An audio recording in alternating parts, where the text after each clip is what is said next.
En primer lugar, voy a hacer una reflexión respecto a una parte de mi discurso que he sido mencionado. Sería conveniente que cuando me toca hablar a mí, la señora senadora se quede en el recinto, porque tendría una estructura integral.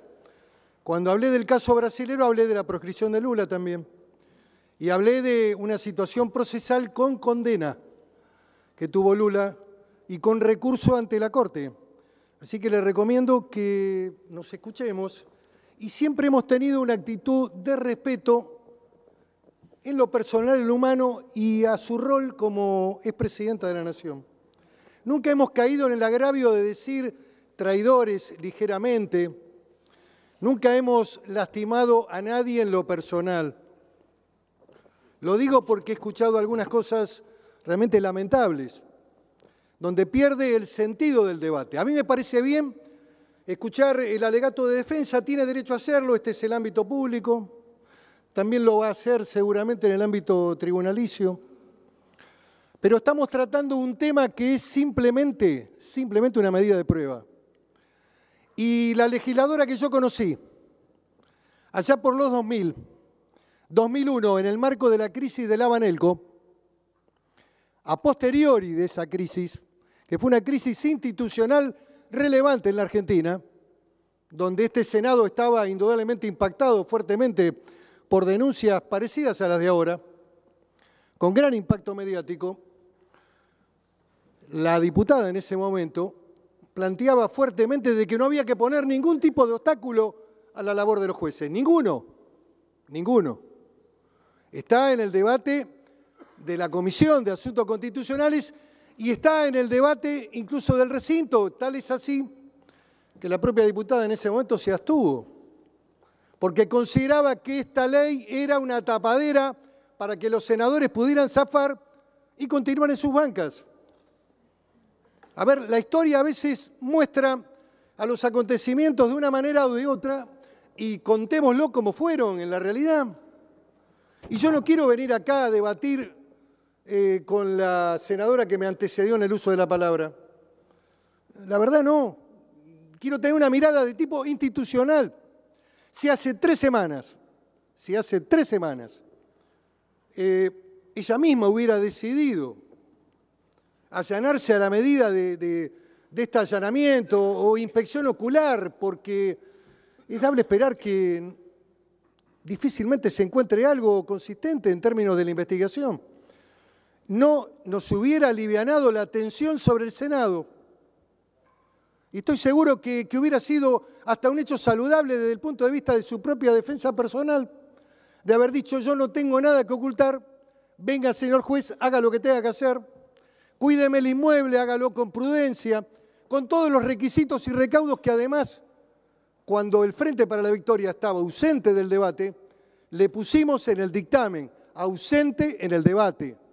Ninguno participó en el ámbito de la comisión que preside de Asuntos Constitucionales el senador Dalmacio Mera. Sin embargo, nos ocupamos de colocar un inciso segundo, porque en realidad la resolución de allanamiento era simplemente procédase al allanamiento sobre los inmuebles requeridos y también sobre las oficinas. Y dijimos el concepto de oficina no es procedente y en el Senado no corresponde porque el ingreso de la senadora fue a posteriori de los hechos denunciados. Por lo tanto, nada tiene que hacer el juez aquí en el Senado de la Nación. ¿Qué va a venir a buscar aquí? Y lo excluimos claramente. Y además le agregamos un inciso general, amplio, responsable, que tiene que ver con el cumplimiento de la ley. Y lo voy a leer porque es importante leerlo para que la opinión pública que nos está mirando sepa de qué se trata. Se recuerda al señor juez interviniente que deberá cumplimentar las diligencias procesales con la debida diligencia, prudencia y decoro.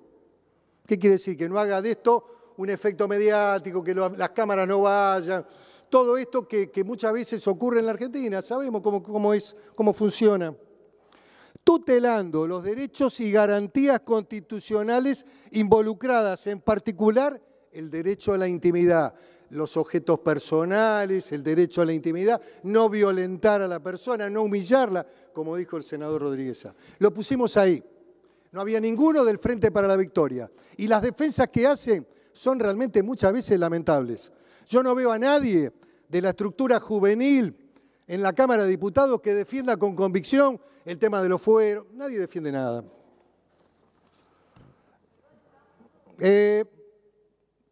Sí. En particular el derecho a la intimidad. Ello así advirtiendo que se trata de un deber en todos los casos. Se trata de un deber en todos los casos. Quiere decir para todos los ciudadanos. Tiene que cuidar estas garantías. Y en el marco de medidas de orden restrictivo, consideramos que esta es una medida limitada de restricción, porque hay indudablemente una ley que plantea la protección del domicilio. En el orden restrictivo como la presente, y en particular, y en atención, a tratarse de una senadora de la Nación que fue 2 veces presidenta de la Nación. Vaya si tuvimos cuidado, delicadeza, prudencia, responsabilidad institucional. Y este tema hubiera estado resuelto la primera semana. Y nos hubiéramos ahorrado situaciones que nadie quiere, de que el Senado aparezca protegiendo, encubriendo, ni siquiera ella, como mencionada en la causa, quiere eso. Estoy seguro que la defensa que ha hecho la va a ejercitar y la va a desarrollar y espero que además sea verdad lo que ha dicho. No quiero de ninguna manera dejar de analizar otro tema. Creo que todas las particularidades que salieron y se dieron a conocer, no en el ámbito de la Comisión de Constitucionales, no en un diálogo fraternal con los senadores que integramos esta Cámara, se dieron a conocer en un documento público donde los periodistas en hora de la tarde nos decían cuáles eran las condiciones para que el Senado votara de determinada manera, porque de lo contrario, a ver, la senadora al decir venga a allanar, está resuelto este tema. Le digo la verdad, este debate hasta me parece innecesario y he escuchado algunas argumentaciones que realmente merecen el rechazo, por lo menos desde el punto de vista intelectual de la discusión. Podemos analizar que hay un contexto latinoamericano con los gobiernos populares. Por ahí puede pasar la cosa. Ahora, creer que esto es una conspiración interna de sectores que están en contra, que le van a limitar la posibilidad de ser electa, mire, hay un fallo muy importante que hay que recordar, en donde he participado activamente, en donde he defendido el derecho del expresidente Carlos Menem a ser candidato a senador. Y lo hice además en una conferencia de prensa, porque creo que las garantías y las libertades y los derechos son de todas las personas. Y siempre he cuidado este tema, y lo hice con él cuando nadie lo defendía, cuando en general era un objeto de repudio desde el punto de vista del gobierno anterior.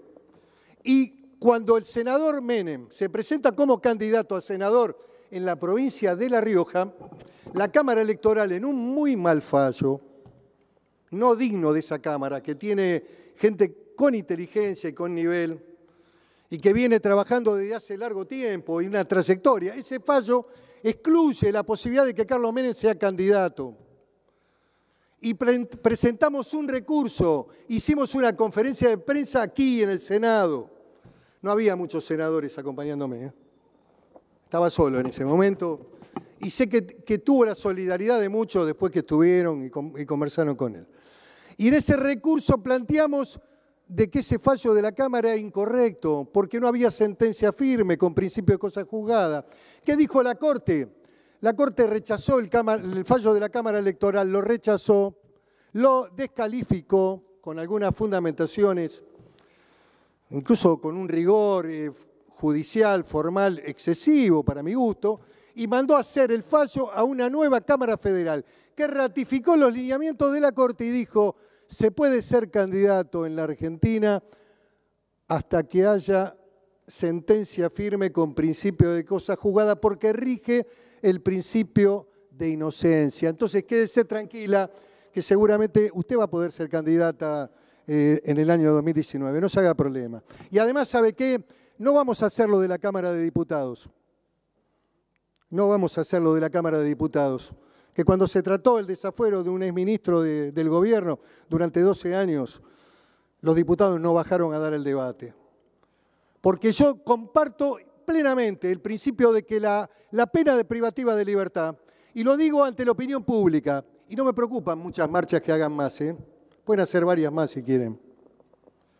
Esto lo he venido sosteniendo sistemáticamente, como un principio, desde el punto de vista del derecho, de las libertades individuales.